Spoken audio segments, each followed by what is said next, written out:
Matjaž, telesni kogito, a ne, to se sliši tako na prvi ušes, bom rekla, zelo čuden, a ne. Kako bi telo lahko kakorkoli mislil, kogito še vedno nekako z mišljenjem povezujemo preveč, ne. Torej, temeljno vprašanje je, ali kogitiramo tudi s telesom. Kajti Kartezij, René Descartes, ki je bil oče kogita, je dejal, da so kogitacije vseh vrst, ne samo miselne. Ampak potemtakem, kako pa mi kogitiramo s telesom? To je 5 čutil. Voh, okus, otip, vid in sluh. Torej, mi kogitiramo, torej zaznavamo s 5 čutili telesnimi, ampak tudi več kot to, imamo tudi delovanje, ki je spet kogito. Kajti vsakič, ko delujem, že spet kogitiram. In tudi vsako zaznavanje telesno je že akcija, ker ko premaknem glavo, da bolje vidim tvoj uhan, ki ga zdajle kamera ne vidi. Ne? In potem s tem že ustvarjam ves čas položaje, ki pomenijo spremembo za moj telesni kogito.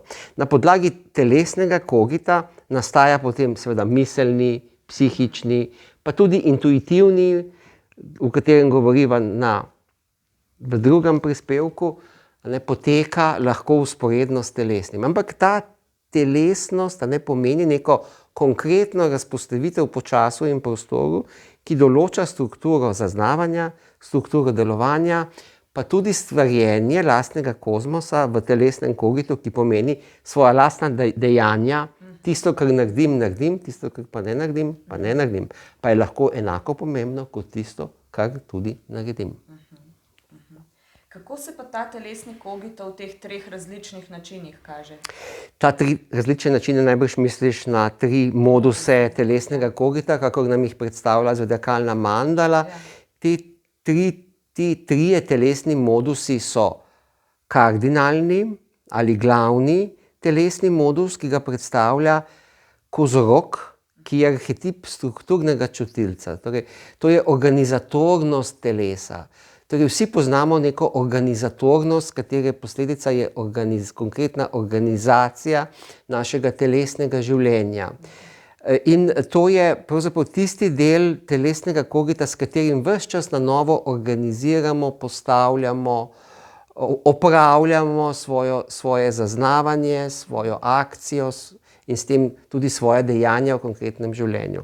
Drugi je fiksni modus, ki je bik, pomeni oblikovanje sveta, svojo zaznavo, svojo akcijo, in s tem ustvarjanjem, ki pa je predvsem oblikovni vidik. Zato temu rečemo tudi formalni ali oblikovni tip čutilca. Bik pomeni lepoto ustvarjenega. To je še en vidik telesnega kogita.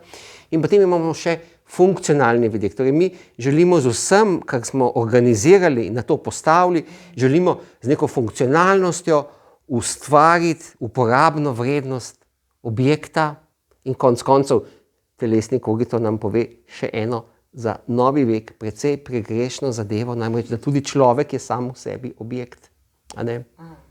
Ker ko jaz vključim telesni ego, torej celo svoje cenjeno telo, s svojimi lastnostmi, to je moj objekt, jaz sem samemu sebi na način telesnega ega prvi objekt.